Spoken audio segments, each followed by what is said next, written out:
Merci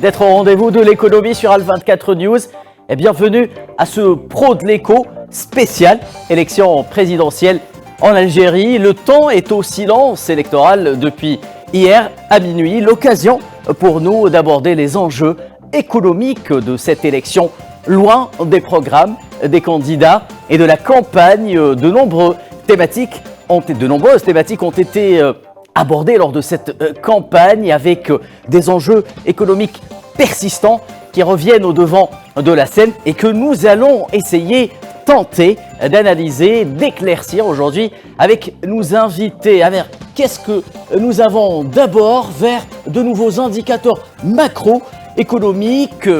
Au-delà de ça, nous avons le PIB de l'Algérie, la croissance de l'Algérie, mais également d'autres indicateurs économiques qui ont évolué et que nous devons revoir. Nous avons une nouvelle approche pour la production, de l'investissement et des exportations, car il y a un lien intrinsèque entre ces trois éléments. L'agriculture au service de la sécurité agroalimentaire, ce secteur a été longuement débattu, abordé lors de la campagne électorale.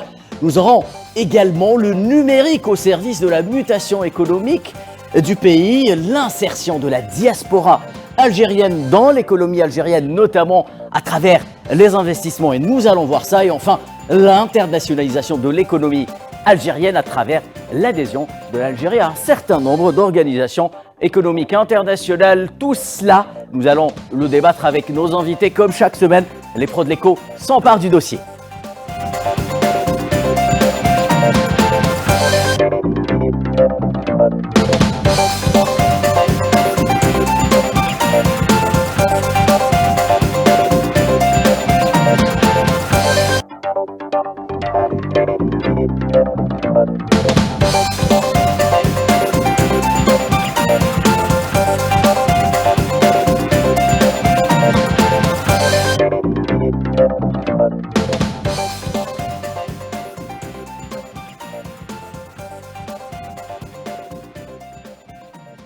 Très chers téléspectateurs d'Al24 News, bonsoir, merci de nous rejoindre donc sur les plateaux des pros de l'écho. Mes invités, je vais m'empresser de vous les présenter, à commencer par vous, Monsaf Boudarba, vous êtes expert économique, vice-président de la Confédération algérienne du patronat citoyen. Merci d'être avec nous ce soir. Je vous remercie, bonsoir à tous nos téléspectateurs en Algérie et bien sûr aux Algériens à l'étranger.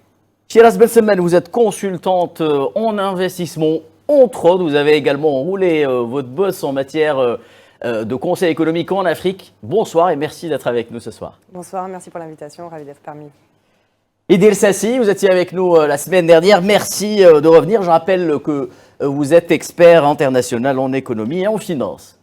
Merci pour l'invitation et merci pour cette invitation pour cet événement spécial aussi. Alors, il n'est pas possible de parler de diaspora sans nos experts établis. Et parmi cette diaspora algérienne à l'étranger, à commencer par vous, Nazim Sidi, vous êtes enseignant agrégé d'économie à l'Université Aix-Marseille 1. Bonsoir Nazim, merci d'être avec nous. Bonsoir, merci pour votre invitation et je salue tous mes camarades sur le plateau également. Et enfin, Lotfi Rarnaout, professeur en agronomie à l'Université de Toulouse. Merci Lotfi d'avoir accepté notre invitation. Bonsoir Khairuddin, merci pour l'invitation. Bonsoir à tous. Alors on va commencer avec vous, messieurs, sur le plateau. Je disais que la campagne a été riche en matière de sujets économiques. Ce soir, silence électoral oblige, nous n'allons pas parler de candidats ni de programme, mais des enjeux de cette élection en ce qui concerne les dossiers économiques à venir pour le pays. Quelle est votre vision, Monsaf Boudarba, par rapport à ça? Bien, nous suivons attentivement toute l'évolution économique qui est en train de se dérouler en Algérie. Nous saluons tous les efforts qui ont été entrepris depuis quelques années pour une transformation de nos outils de production. Nous considérons que l'économie algérienne doit sortir un petit peu de ce qu'on appelle les hydrocarbures. Nous souhaitons accompagner toutes les entreprises algériennes qui voudraient s'inscrire dans une activité hors hydrocarbures, c'est très important. Il y a un certain nombre de secteurs dans lesquels l'Algérie a fait, des efforts colossaux. Il y a des investissements qui sont en train de revenir sur le marché avec un retour d'investissement qui nous permet d'être un peu satisfaits et qui va nous donner une possibilité éclairée notre potentiel vers l'export. C'est très important. Ça fait partie donc de cette transformation économique. Il y a donc un assainissement au niveau des textes de loi qui a été fait. Nous saluons toutes ces initiatives qui ont été entreprises pour, n'est-ce pas, dépoussiérer un petit peu le climat des affaires qui avait besoin d'abord d'une mise à jour, une mise à niveau et ensuite de remettre l'Algérie dans un climat apaisé, attractif pour que les investissements puissent reprendre le chemin, n'est-ce pas, de l'activité. D'abord pour nos entreprises algériennes installées en Algérie, pour les entreprises qui sont détenues par notre diaspora, n'est-ce pas, à l'international. Et aussi, c'est un signal important pour les IDE, parce que si vous voulez, n'est-ce pas, faire rentrer l'Algérie dans n'est-ce pas, une activité hors hydrocarbures, on ne peut pas le faire tout seul. L'Algérie vit dans une espèce d'interrelation économique qui fait qu'aujourd'hui, tout ce qui est fait doit être fait attentivement et bien sûr dirigé vers le monde international. Donc tout ça, nous le suivons attentivement. Nous considérons que l'Algérie a des atouts. Les premiers atouts, c'est sa position géostratégique. Aujourd'hui, l'Algérie offre une géolocalisation, si vous permettez le terme, c'est un terme numérique, pour être un petit peu up-to-date, qui fait qu'il y a des atouts qui nous permettent de tirer profit de tout ça. Il y a un certain nombre de potentialités minières qui permettent à l'Algérie d'avoir une certaine autonomie en ce qui concerne ses approvisionnements en énergie d'abord classique, dite classique fossile, et bien sûr mettre en place un grand programme ce qu'on appelle une énergie alternative. Donc tout ça. Vous allons y revenir dans le détail. Tout ça fait partie de voilà, toutes ces décisions font partie véritablement d'une transformation de notre pays et une modification aussi entre l'investisseur et l'administration. Très bien. Shiraz Ben Semmen, lorsqu'on parle élection présidentielle en Algérie et avenir de l'économie algérienne, que voyez-vous?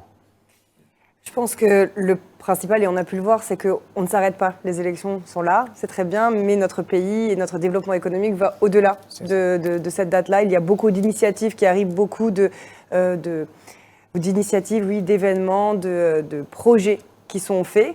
On a parlé, vous m'avez parlé d'Afrique parce qu'on a un gros événement qui arrive d'ailleurs. Monsieur Bouderba parlait du fait qu'il fallait aller au-delà des secteurs hydrocarbures. Si vous regardez sur un des gros projets dont l'Algérie est pays hôte, du 16 au 19 octobre, l'Algérie est pays hôte du CANEX, qui est le Creative Africa Nexus, un événement qui est sur les industries créatives, où là, l'idée, c'est vraiment de promouvoir du coup ces industries créatives africaines et l'Algérie mettre en avant, parce que l'on fait en sport, en gastronomie, en fashion, tout ça. Donc je pense qu'on a plein d'atouts. On ne faut pas qu'on s'arrête sur une date. Et on le voit, que ce soit les institutions, que ce soit les acteurs privés, vont au-delà de ça. Il faut continuer à avoir une vision, continuer tout ce qui a été fait pour l'écosystème, qui continue.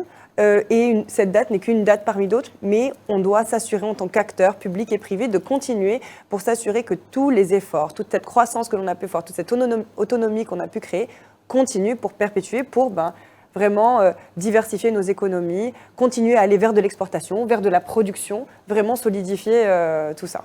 Très bien. Idriss Sassi, l'Algérie arrive-t-elle à une étape charnière en ce qui concerne son économie? Ce rendez-vous du 7 septembre représente-t-il justement une date pour passer à une autre étape? C'est une date très importante, c'est une date charnière, comme vous disiez, mais c'est surtout c'est l'événement le plus majeur qu'on vit depuis certaines crises inédites, comme la Covid, comme les crises géopolitiques internationales nous avons tous vu des mutations, des repositionnements à l'international, même la façon de faire de l'économie, certaines évolutions dans le numérique, etc. Donc tout ça a influencé et donc c'est le rendez-vous le plus important après cette époque, cette nouvelle ère, disons-le, qui va certainement et qui a en tout cas donné un aperçu sur l'avenir de la façon de traiter de l'économie, l'émergence des solutions de domiciliation de plus d'industries dans des pays qui ont les ressources. Donc l'Algérie est liée, elle figure. Donc nous avons vu aussi, j'ai remarqué en tout cas dans cette campagne, une convergence sur certaines thématiques importantes. On parle de sécurité. Donc les gens sont conscients. Sécurité dans tous les sens, ça veut dire l'alimentation, nous avons les coupures de logistique, nous avons vu tout ça. Donc c'est un sujet qui parle à tout le monde. Donc il y a une convergence en tout cas sur les risques majeurs que nous avons vécus et que l'avenir, il y a une certaine résilience de l'Algérie. Nous sommes quand même un pays qui a montré une résilience. Donc elle disait aussi donc, la continuité, donc, la préparation au choc futur peut-être. Et donc, dans tous ces changements, une position risk and opportunity, comme on dit. Oui. Donc, c'est une position qui va nous offrir très certainement des opportunités. On a entendu ça, en tout cas, dans ce débat. Nous avons vu beaucoup d'ambition dans cette discussion, mais on parle aussi des risques majeurs, et ça, très certainement, on va en débattre après. Une approche analyse SWOT pour vous, donc, Idir Sassi. Nazim Sini, le discours économique au cœur, plutôt cœur battant de la campagne électorale en Algérie. Silence électoral de mise. Il est temps pour nous, peut-être, vous, messieurs les experts, vous pencher sur la relation intrinsèque qui existe entre cette élection, symboliquement, cette date et l'avenir de l'économie algérienne. Comment le voyez-vous, Nazim Sini ? Écoutez, je rejoins ce qui a été dit sur le plateau, dans le sens où, vous savez, aujourd'hui, l'élection est un événement majeur, c'est un rendez-vous démocratique très important. Et surtout, vous savez, les 5 ou 6 prochaines années vont être stratégiques pour l'Algérie. Pourquoi ? Parce que, effectivement, on est en train de vivre des bouleversements économiques, politiques, diplomatiques, géostratégiques. Et on a vécu énormément de chocs, un choc sanitaire, la première pandémie du XXIe siècle, qui a fait énormément de dégâts, qui a permis de repositionner certains pays, et puis qui a détruit des tissus industriels entiers. Aujourd'hui, ce qui est très important, c'est de se dire comment l'Algérie va devoir fixer un cap, une vision, avec une stratégie et un plan d'action pour continuer à soutenir la croissance, cette croissance qui va générer des emplois, qui va créer de nouvelles entreprises, de nouvelles PME, mais aussi tenter de faire entrer l'Algérie définitivement dans le grand concert des nations et surtout dans cette mondialisation et cette globalisation qui finalement est devenue une compétition féroce. Et il va falloir aiguiser nos armes. Nos armes, on les connaît. C'est d'abord, nous avons une compétitivité qui est très intéressante sur le continent africain. Nous avons aussi des atouts en matière minière, en matière gazière, en matière énergétique, mais aussi on forme. Nous sommes en train de former justement des étudiants, 250 000 par an, mais aussi nous faisons partie des pays africains qui avons une élite intellectuelle, une élite économique, et qui va falloir aussi, à qui il va falloir donner des armes pour pouvoir s'inscrire dans cette mondialisation. Vous savez, 2030 est une échéance très importante parce que 70% des emplois qui seront occupés en 2030 n'existent pas encore, parce que le numérique va encore plus occuper nos vies personnelles et nos vies professionnelles, mais parce que aussi, un des enjeux, c'est la réindustrialisation des pays. Vous le voyez en Europe, vous le voyez aux États-Unis, et l'Algérie doit absolument prendre en considération ces éléments-là, d'où le fait que cette élection, c'est un enjeu majeur. Pourquoi, à votre avis, l'économie est au centre des débats politiques ? Parce qu'on a compris au XXIe siècle qu'un pays fort, c'est d'abord une économie forte. Et c'est pour ça que le rendez-vous du 7 septembre prévaut justement du combat que l'on doit mener, qui est surtout un combat économique sur la scène internationale.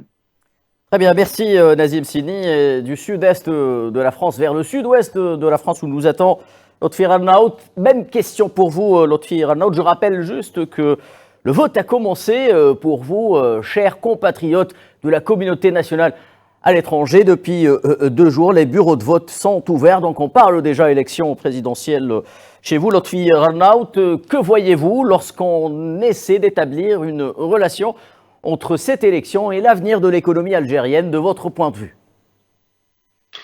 Alors, autant que moi, de mon point de vue, donc je parle un petit peu de du sujet de l'agriculture, Oui, de la votre sécurité sujet de alimentaire. prédilection.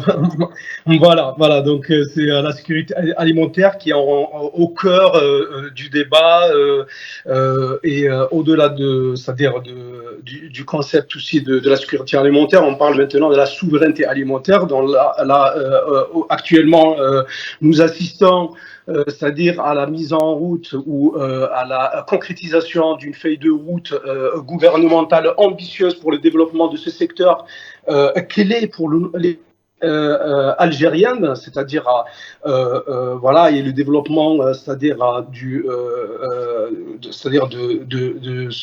la sécurité alimentaire qui est axée sur deux points. C'est le développement de la production agricole en général, en fait, pour améliorer la production agricole, c'est-à-dire alléger la facture d'importation qui est vraiment même pointue, c'est-à-dire qui pèse sur la balance, commerciale, oui, agricole et voilà, est déficitaire. Là, on importe actuellement environ 9 milliards donc de dollars c'est-à-dire de produits de denrées alimentaires en céréales ou en poudre de lait, etc. Et aussi, donc, à travers un autre point, c'est le développement de l'agriculture saharienne. C'est-à-dire, actuellement, nous n'avons plus le choix que d'orienter cette agriculture vers l'agriculture, c'est-à-dire vers le désert algérien.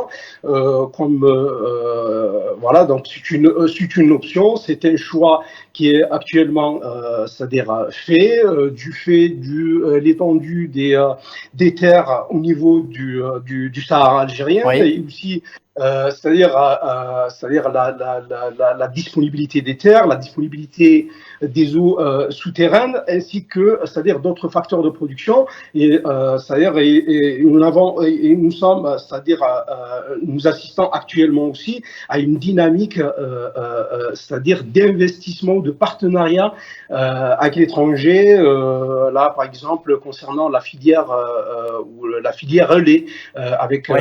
c'est-à-dire à travers des partenariats avec le géant Qatari. Rappelons Lotfi Ramnaout au passage que les études oui, stratégiques du projet ont débuté aujourd'hui, 4 mois seulement après la signature du contrat entre la partie algérienne et la partie qatari. Le plus remarquable, c'était la rapidité, c'est-à-dire c'est 3-4 mois après la signature de l'accord de partenariat.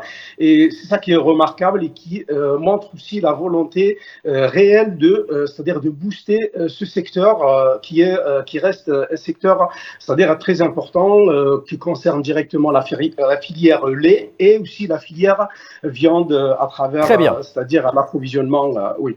Très bien, Lotfi Ramnaout. Nous allons tenter de détailler tout cela tout au long de cette émission. Je vais revenir vers vous, Monsaf Bouderba. Je disais lors de mon introduction que nous allons vers de nouveaux indicateurs macroéconomiques avec un PIB algérien qui croîtra indubitablement.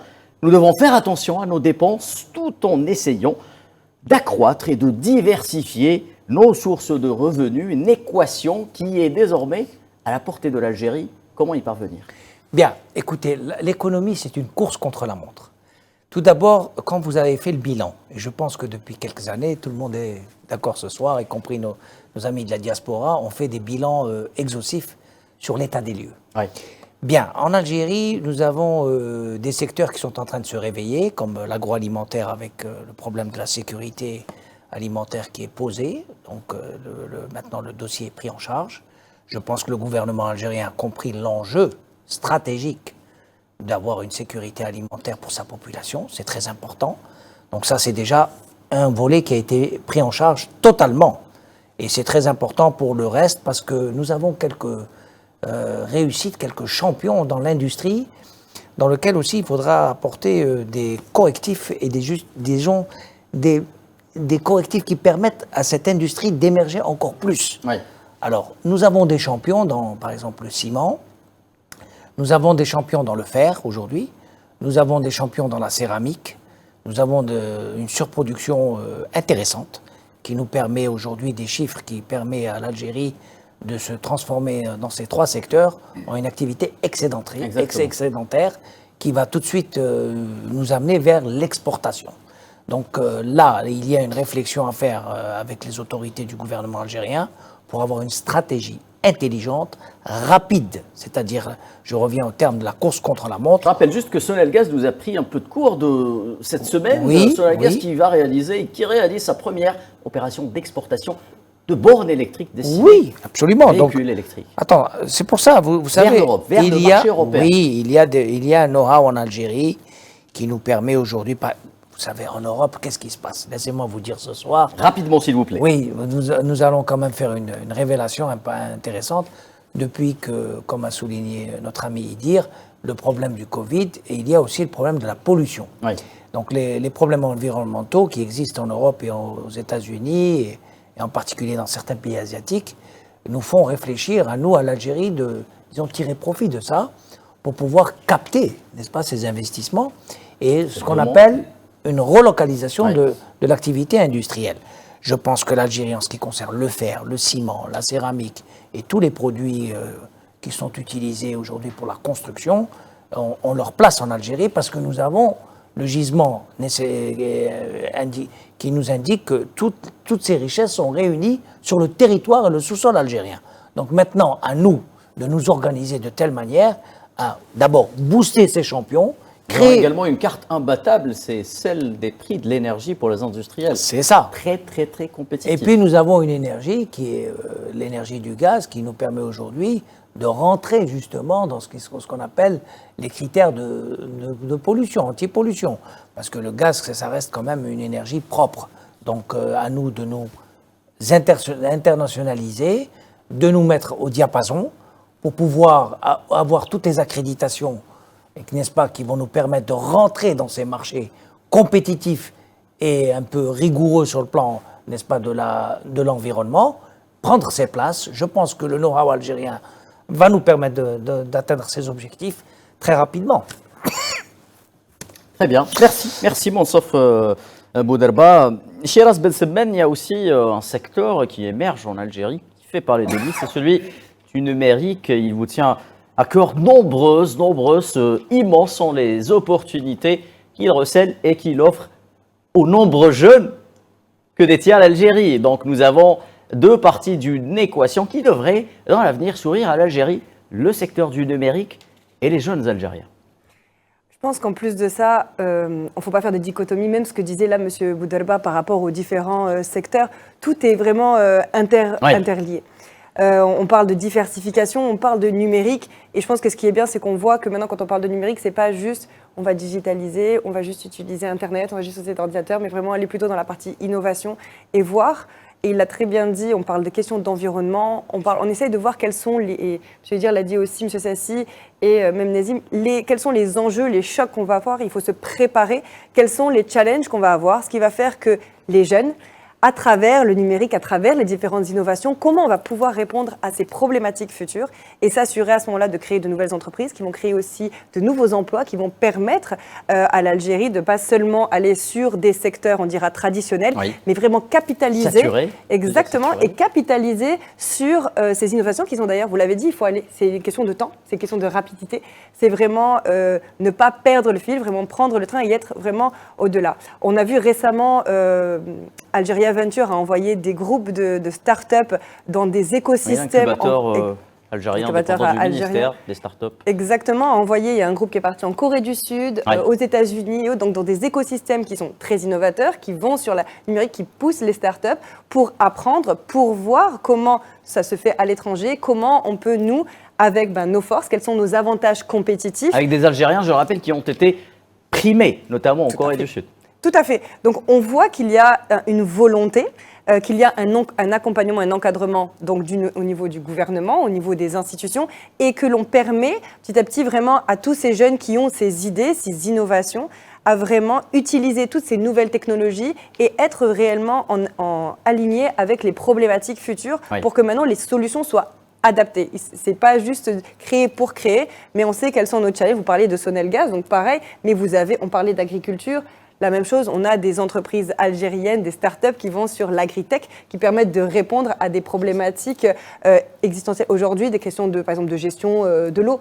On va parler, donc même en parlant de construction, pareil, comment construire plus intelligemment, vraiment utiliser les intelligences artificielles. Donc tous ces éléments-là, d'ailleurs même la semaine prochaine, il va y avoir des startups algériennes qui partent aussi. Il y a un sommet des petites et moyennes entreprises en Namibie qui est organisé avec l'Union africaine, où on a aussi des startups algériennes qui vont voir aussi comment leurs solutions peuvent s'adapter au continent africain. Et il faut se le dire, nos jeunes et même notre économie, notre expertise est vraiment convoitée par d'autres pays africains qui veulent savoir comment on a réussi dans certains secteurs, au-delà bien sûr juste de nos avantages compétitifs, parce que oui, le prix de l'énergie peut être moins cher, mais ça n'est pas que cela. On a une ressource humaine qui est très talentueuse et qui est très innovatrice, qui utilise, comme on l'a dit, donc ces nouvelles technologies pour vraiment faire booster notre économie et qu'on ait de nouveaux indicateurs, comme vous l'avez dit dès le départ. Très bien, merci Sheraz Bensabban. Et dire, Sassi, il y a aussi une nouvelle approche, je le disais tout à l'heure, de la production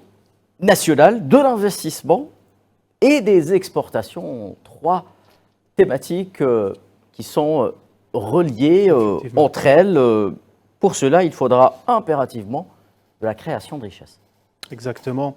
Pour chercher la croissance, effectivement, il faut, en tout cas, quand on regarde les constats, il y a beaucoup d'expériences dans le monde, la Chine, etc., donc de réussite de développement. Nous prenons, l'avantage du dernier arrivé, entre guillemets. Donc nous prenons exemple, bien sûr, des pays qui ont montré de grandes réussites. Donc, la localisation de l'industrie, c'est un préalable. Donc la localisation, pourquoi? Parce qu'il y a le savoir-faire, c'est très important. Donc le transfert de savoir-faire, c'est très important. Localisation aussi, c'est aussi ramener les financements. Donc la diversification des sources de financement, c'est primordial, c'est très important. Et donc c'est ce qui permet après de pouvoir chercher de la croissance. Mais en même temps, dans cet environnement, il faut se préparer. Parce que ce modèle-là, quand les facteurs de production vont augmenter, les salaires vont automatiquement, comme en Chine. Oui. Donc il faut préparer l'innovation, qui sera ce facteur qui va encore pousser la croissance. Donc c'est la Banque mondiale qui le dit, etc. Donc à un moment donné, l'innovation doit suivre. Donc la première étape, c'est de passer carrément par ça, pour des raisons de sécurité, comme on le disait. Mais maintenant, les multinationales et les grands flux financiers mondiaux, ils ont compris qu'il faut produire là où il y a les matières premières. Il ne faut pas aller... donc il y a le marché, il y a la matière première. Très bien. Idriss Sassi, permettez-moi juste de vous interrompre pour une courte pause. Nous sommes de retour. Juste après ça, restez avec nous, mesdames et messieurs.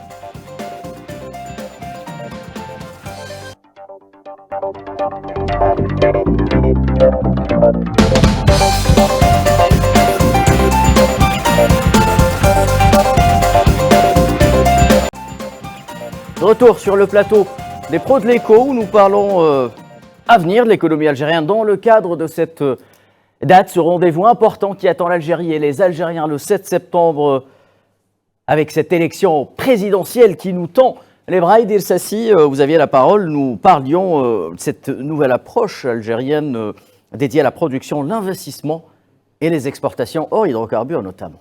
Exactement. Donc je disais que l'enjeu pour porter la croissance, il faut absolument diversifier.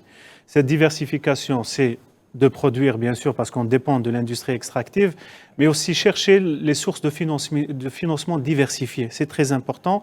Donc cette phase dans laquelle nous sommes dans la localisation de l'industrie, qui converge parfaitement avec la tendance internationale vis-à-vis des crises, vis-à-vis de la réflexion des grands investisseurs et des fonds d'investissement.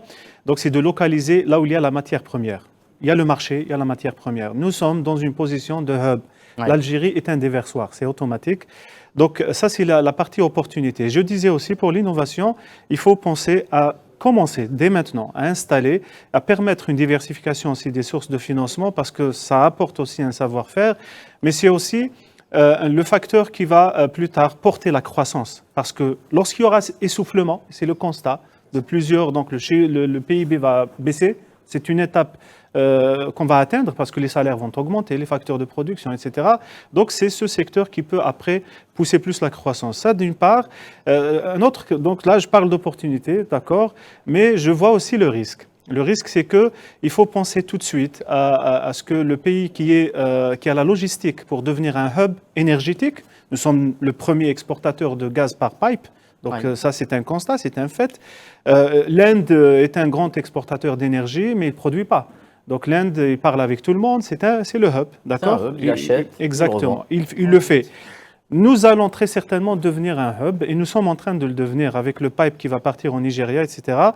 Le fait de se développer localement avec un facteur intéressant en termes de coût d'énergie, ce n'est pas périn. Ça veut dire dans l'avenir, nous sommes un pays qui devient de plus en plus consommateur de gaz parce que nous passons à la modernité.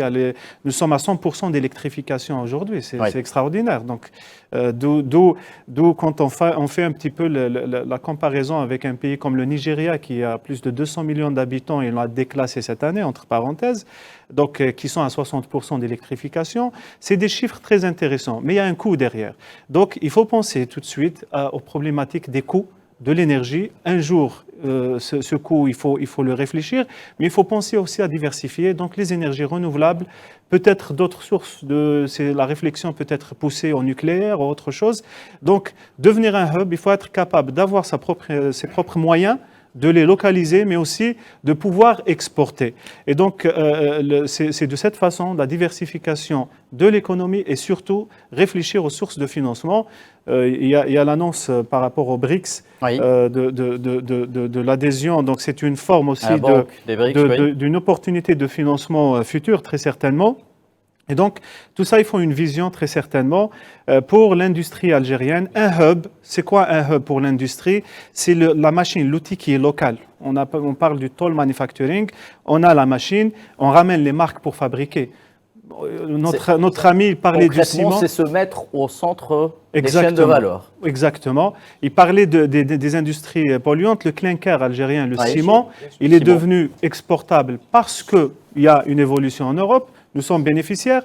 Les prochaines étapes, c'est aussi un bras financier. Il y a des ports en Afrique qui n'ont pas la capacité de recevoir nos produits.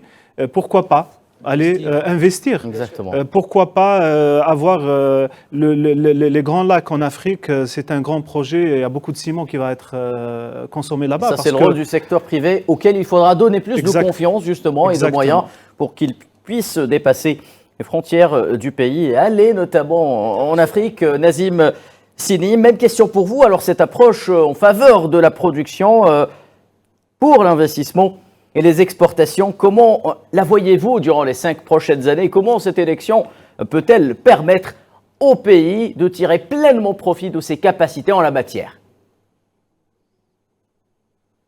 Donc, investir, produire et exporter. Ça peut paraître très simple, mais c'est là le véritable enjeu pour le prochain quinquennat et pour ces 5 prochaines années. En fait, clairement, ce qu'il faut savoir, vous savez, aujourd'hui, c'est de se dire comment l'Algérie peut effectivement entrer dans cette chaîne de valeur dont on entend tant parler. Et cette chaîne de valeur, c'est quoi? C'est de savoir si notre pays peut être un fournisseur alternatif justement pour se substituer notamment aux pays asiatiques, aux pays baltes, aux pays d'Europe de l'Est. Et est-ce que notre pays, puisqu'on parle de hub sur le plateau, peut être un hub logistique? D'ailleurs, les investissements qui ont été faits récemment dans le rail montrent la voie qui est en train d'être suivie en matière de logistique.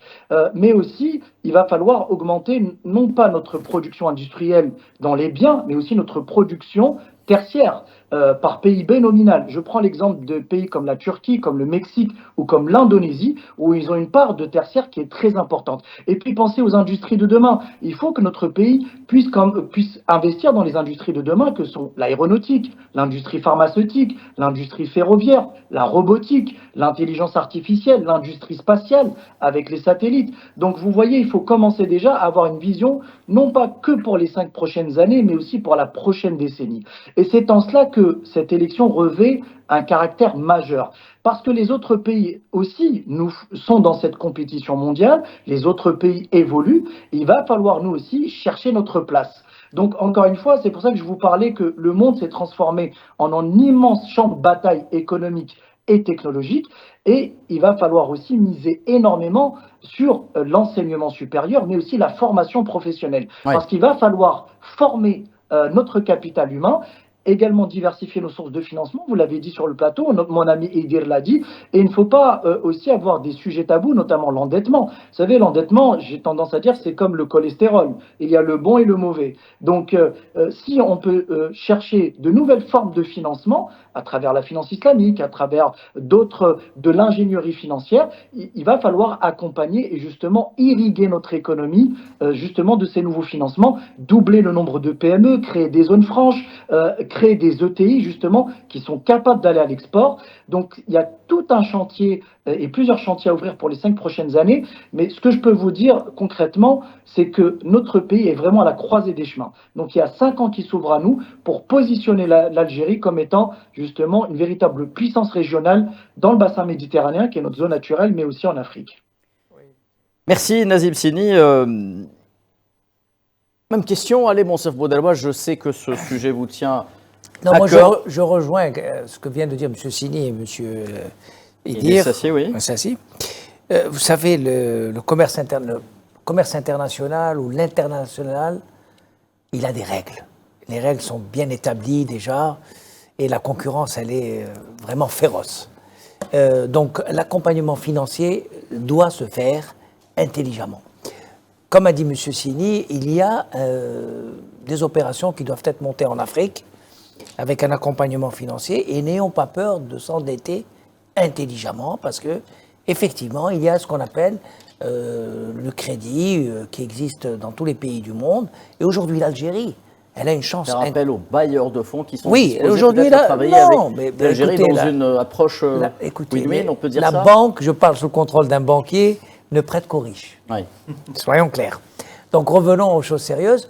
Donc l'Algérie aujourd'hui est considérée financièrement comme un pays potentiellement à un retour des investissements financiers ou entre guillemets riche. C'est-à-dire qu'elle a les ressources financières qui lui permettent de mettre en place, de monter des programmes financiers. D'autant plus que l'Algérie n'a pas d'endettement extérieur et c'est ça le plus important. Nous avons une place au conseil d'administration du FMI, nous avons payé toutes nos dettes.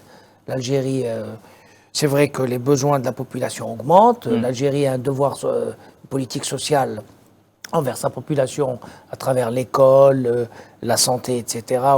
Et puis la couverture sociale de notre population qui est très importante parce que ça permet d'avoir un pays politiquement stable. Ça aussi, ça fait partie de la politique algérienne depuis 1962. Donc nous avons des repères sociaux qu'il faut maintenir. Mais aujourd'hui, la situation financière, globalement, elle est positive. Disons que les lumières sont au vert sur le plan macroéconomique.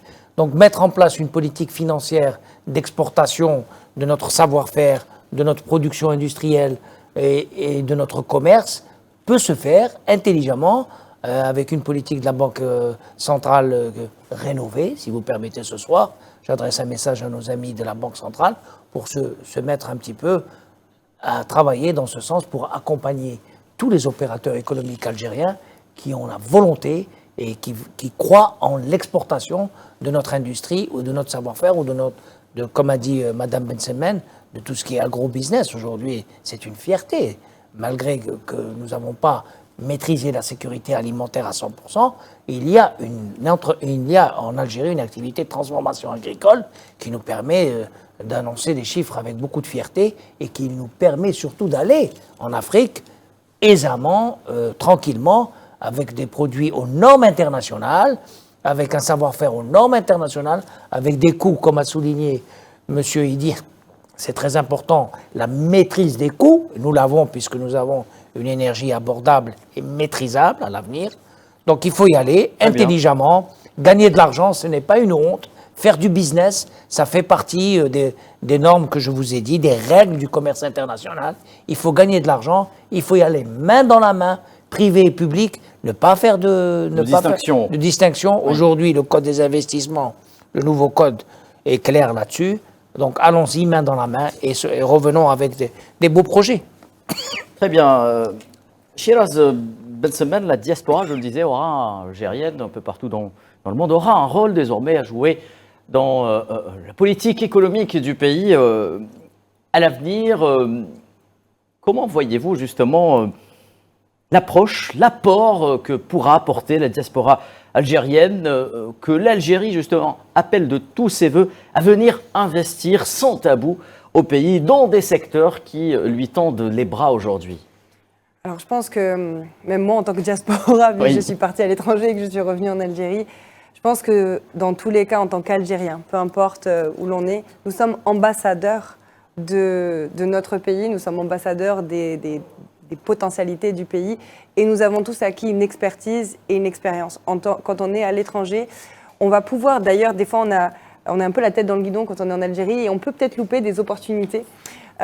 Juste parce qu'en fait, on est dans le tous les jours, on sait ce qu'il y a comme opportunité, mais quand on voit ce qui se passe à l'étranger, c'est pour ça que quand je donnais l'exemple des startups qui allaient voir et faire des benchmarks dans d'autres écosystèmes, c'est la même chose. La diaspora qui est dans d'autres marchés peut voir ces opportunités des services ou des produits qui pourraient être intéressants et qui pourraient exister et qui répondraient à un besoin du marché algérien. Et à ce moment-là, effectivement, investir, que ce soit même en investissant... Alors, les Imsini parlaient de formation, ça peut être même un investissement humain et faire un transfert de connaissances et de capacités pour donner en fait tous les outils nécessaires pour que les Algériens, peu importe, puissent se développer, mais encore investir en créant des entreprises, même on dirait des joint ventures parce que ça serait considéré comme des étrangers. Mais je pense qu'il y a un problème potentiellement, mais il y a à voir comment réellement ça va être réalisé, parce que ça fait quand même un moment qu'on dit on accueille, on attend que la diaspora vienne, mais concrètement, comment est-ce qu'on va pouvoir faire ça? Il y a beaucoup d'événements pour la diaspora qui sont organisés, notamment en France, où on voit cette volonté déjà de connaître le marché algérien, parce qu'il y a une diaspora qui ne connaît pas le marché. Il y a une attractivité, il y a une volonté de venir, mais on ne connaît pas tous les rouages du marché algérien. On se dit donc il y a à la fois un besoin et une nécessité de sensibiliser la diaspora en expliquant voilà déjà comment fonctionne le pays, voilà les opportunités que nous on voudrait, et écouter la diaspora qui elle se dirait voilà nous aussi un secteur qui nous intéresserait, voilà ce que nous on voudrait investir. Il y avait des projets par exemple dans l'écotourisme, on voyait beaucoup de personnes de la diaspora qui se disent nous on voudrait venir et on a un très beau parc donc dans le Sahara où on pourrait vraiment bénéficier, où notre pays maintenant on le voit, il y a une volonté de pousser pour le tourisme. Comment est-ce qu'on peut le faire? Il y a des expériences à l'étranger. On l'a dit aussi, l'intelligence artificielle. On a des membres de notre diaspora qui sont au niveau de la Silicon Valley qui peuvent revenir ici, investir et pouvoir dire ce qu'ils peuvent faire. Donc je pense que la diaspora est prête. On attend aussi que ça. Mais il y a réellement un pont qui doit être fait entre comprendre aussi le marché algérien, c'est pas non plus je vais me permettre de dire quelque chose, mais le syndrome du sauveur, on va venir et on sait ce qu'il faut faire, mais vraiment d'accord, qu'est-ce qu'on peut apporter, Archi complexe au demeurant, le marché algérien. Tout à fait. Donc, de quoi a besoin l'Algérie? Comment est-ce que la diaspora peut aider? Comment la diaspora peut s'insérer? Et qu'est-ce que veut faire aussi cette fois? Mais il y a réellement, moi je le vois à chaque fois en parlant, cette volonté, cette attractivité de connaître le pays, de venir. Et après, d'accord, on connaît le marché, on a cette volonté. Comment concrètement est-ce qu'ils vont pouvoir, quelles sont peut-être les facilités qui peuvent être faites? Et les facilités peuvent être déjà, comme on le dit depuis le début, ça peut être un accompagnement, connaître les différents acteurs qui peuvent accompagner. Nous on sait, il faut aller au CNRC, il faut faire le NIF, il faut faire etc. Qu'est-ce qui pourrait être fait? Et vraiment les accompagner pour connaître le marché, aller et aussi ne pas se focaliser potentiellement que sur les grandes villes, que Alger, que Oran, il y a tellement de potentiel sur tout le marché, dans toutes les wilayas. Où est-ce qu'il y a peut-être un besoin? Où est-ce que la diaspora peut apporter préoccupation notamment prise à bras-le-corps par la nouvelle loi sur les investissements qui encourage justement le principe de l'équité géographique des investissements à travers des avantages notamment fiscaux. Tout à fait, et créer des emplois dans d'autres régions pour qu'on n'ait pas seulement tout le monde qui vienne venir à Alger. C'est pour ça qu'aussi même sur les différentes manifestations, c'est très bien de voir de plus en plus celles qui se délocalisent elles dans d'autres wilayas pour que pareil, on mette en exergue aussi les avantages de chaque wilaya, quelles sont les potentialités, parce que même nous, on ne connaît peut-être pas tous les potentialités de toutes les wilayas. Personnellement, je ne connais pas tout ce qui se fait dans notre pays, grand, pays continent. Donc je pense qu'il y a quand même cet élément qui est assez important. Et puis, il y avait quelque chose que disaient M. Boudelba et M. Sini, donc vous avez mentionné il y a aussi cette volonté notamment d'exporter. Oui. Bien sûr. Mais il y a aussi, faut se dire que, et vous l'avez très bien dit, c'est aussi faire confiance aux entreprises. Parce que, je prends un exemple, on avait parlé, je pense, à un moment donné du mémorandum qui avait été fait entre l'Algérie et l'Ouganda pour la poudre de lait, pour la viande, pour même question de raffinerie, où là, on exportait nos produits, on faisait des échanges. Et aujourd'hui, quand on parle concrètement, même avec les acteurs qui sont partis, ou même avec la partie ougandaise, on voit qu'il y a quand même un ralentissement et il n'y en a pas eu d'action concrète. Donc, c'est aussi se dire comment accélérer sur ces éléments-là, où on ne fait pas que des initiatives, mais comment est-ce que concrètement toutes ces initiatives sont faites, se réalisent. Et de nouveau, et que ce soit algérien en tous sens, comment on peut contribuer pour que, parce qu'après, on peut avoir un relais dans ces pays-là, on a nos diasporas, comment est-ce qu'elle peut s'assurer que les initiatives puissent réellement exister et se mettre en place dans les pays. Très bien, merci pour ce développement. Shiraz Ben Salman. Nazim Sini, avant d'aller chez Idir Sassi, est-ce qu'on peut dire comme ça que cette élection du 7 septembre peut ouvrir la voie à une insertion totale, complète de la diaspora algérienne dans le paysage économique algérien, notamment à travers les investissements? Oui, on peut dire qu'elle va servir de booster parce que c'est très important qu'aujourd'hui la communauté nationale établie à l'étranger, parce que c'est comme ça que j'aime à l'appeler, pour pas dissocier les Algériens locaux des Algériens vivant à l'étranger. Vous avez raison. Voilà, ont toute leur place dans l'économie, dans l'édification de cette Algérie que l'on essaye de construire. En fait, ce qu'il faut savoir, c'est que vous imaginez le poids démographique des Algériens de l'étranger, c'est environ 7 millions d'individus à travers le monde. Ce chiffre en millions, en effet, oui. Voilà, et en fait, ce qui est important, vous imaginez si ces 7 millions pouvaient faire des transferts de devises et d'argent vers l'Algérie. Je prends l'exemple de la communauté mexicaine vivant aux États-Unis. Chaque année, c'est 15 milliards de dollars qui transitent depuis les États-Unis vers le Mexique. Vous imaginez l'apport financier. Et puis, cette communauté établie à l'étranger peut aussi être un parfait investisseur dans le private equity.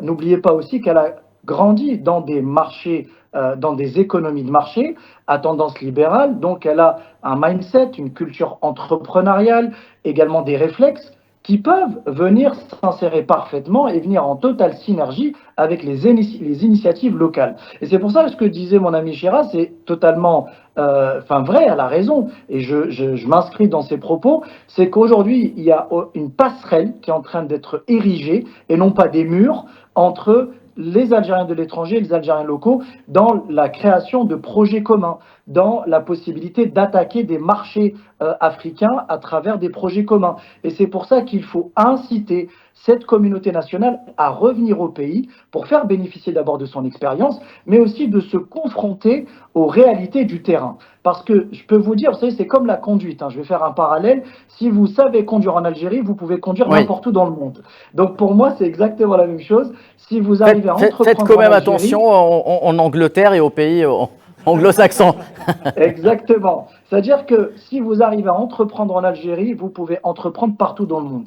Donc là aussi, c'est très important aussi de lancer des messages positifs à cette communauté nationale pour lui montrer qu'il y a un cadre réglementaire qui a été assoupli, qu'il y a des facilitations, qu'il y a également une volonté de l'attirer, de la faire revenir en Algérie. Le tout aujourd'hui, c'est qu'il puisse y avoir des projets qui puissent être attractifs, des facilitations, qu'on puisse alléger l'administration et lever les blocages, mais aussi qu'elle puisse s'insérer totalement dans l'économie nationale.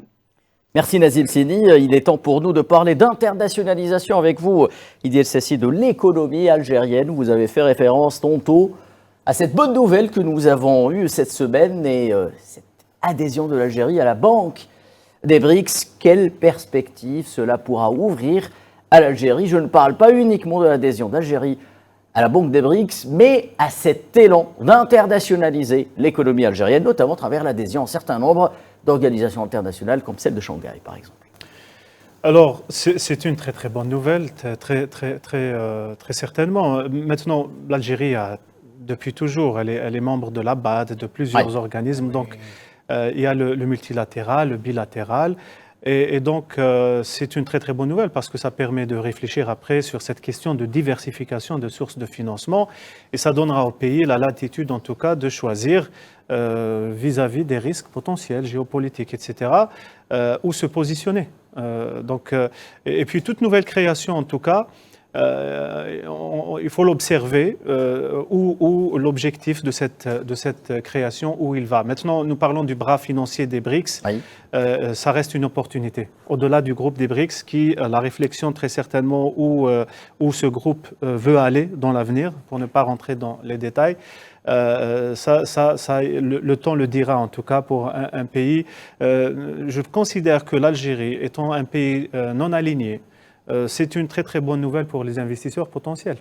Parce que le non-alignement, ça veut dire que je suis à l'aise, je viens, je n'ai pas de problème avec personne. On parlait de l'Inde tout à l'heure, il parle avec tout le monde. Bon. Oui. Nous avons très certainement, bien évidemment, nos repères, nos priorités, et c'est connu, et donc ce n'est pas un problème. Mais pour l'économie, c'est une très très bonne chose. Maintenant, l'intégration, il y a eu les accords, la ZLECAf, etc., donc pour l'Afrique. Il y a une volonté en tout cas de rapprochement et de diversification qu'on connaît depuis longtemps, mais disons-le, sur le plan des réformes structurelles internes, je pense qu'il est temps peut-être dans l'avenir de réfléchir à revoir certaines choses qui vont nous permettre une meilleure intégration au niveau de l'économie mondiale et notamment sur le plan des opportunités pour le financement et pour l'attractivité du pays. Cette façon, à mon avis, donc, pour ne pas imposer des réformes dures et chocs, parce que ça viendra malheureusement, mais il y a des manières de le faire de façon intermédiaire. Souplesse. Donc, maintenant, pour parler de la Banque centrale, donc, pour que la Banque centrale puisse suivre la loi sur l'investissement, qui est claire, elle parle des banques d'affaires, donc la loi sur la monnaie et le crédit. Donc, ça a été ouvert. Mais est-ce que la Banque d'Algérie a les moyens maintenant de suivre cette politique? Il y a quelque chose intermédiaire, des ajustements qui doivent être faits. Pour être exportateur, payer un cahier de charge au Togo, tout le monde va le payer et vous allez vous retrouver, vous ne pouvez pas. Voilà, donc on ne peut pas. Nous, cette idée de réforme donc, de la loi sur la monnaie et le crédit qui devrait... Voilà, je veux prendre un marché en Mauritanie pour une route ou ailleurs, je dois ramener une garantie bancaire et je suis bloqué. Voilà. Donc la banque ne peut pas suivre. Oui. Bon, il y a certaines banques qu'on a ouvertes et qui vont apporter beaucoup de soutien parce que nous sommes en fait dans des environnements assez spéciaux quand même. Donc avoir un Algérien sur place, ça aide. Sénégal, mais personnellement, le bras financier algérien, il aurait, dans l'avenir, il faut réfléchir investissement. On aurait pu, et on pourra peut-être le faire, acheter une banque en Afrique qui a ses guichets, elle est là. Donc on y va, s'associer, acheter, être ouvert de façon, ça veut dire nous-mêmes le faire. Pragmatique. En fait. Pragmatique. La façon intermédiaire, en tout cas pour le secteur financier en particulier et d'autres secteurs, c'est de penser aux zones franches. Oui, rapidement pour conclure. Créer du offshore à Alger, c'est ce tampon qui va permettre à l'environnement économique et financier algérien de s'adapter progressivement pour l'ouverture réelle à l'international. Juste un mot pour la diaspora. Oui. Je ne suis pas de la diaspora, mais disons, on a besoin de la diaspora ici très certainement, mais je la vois moi aussi comme une force qu'on peut guider pour assister nos frères africains et ailleurs. Donc on peut aussi, c'est du soft power. Oui. Demain, je peux orienter ces Algériens, ça va être un plus pour intégrer encore plus d'opportunités en Afrique. Merci Edir Sassi, merci à vous messieurs les experts. Edir Sassi, je rappelle, expert international en économie et en finance. Monsieur Monsef Bouderba, expert économique, également était avec nous. Shiraz Belsebben, vous êtes consultante en investissement entre autres. Lotfi Arnaout était avec nous au début d'émission. Il est professeur en agronomie à l'Université de Toulouse. Et enfin Nazim Signan, enseignant agrégé d'économie à l'Université Aix-Marseille. Mesdames et messieurs, merci d'avoir été fidèles à Al24 News et au Pro de l'Éco. Rendez-vous la semaine prochaine. Excellente suite des programmes sur Al24 News.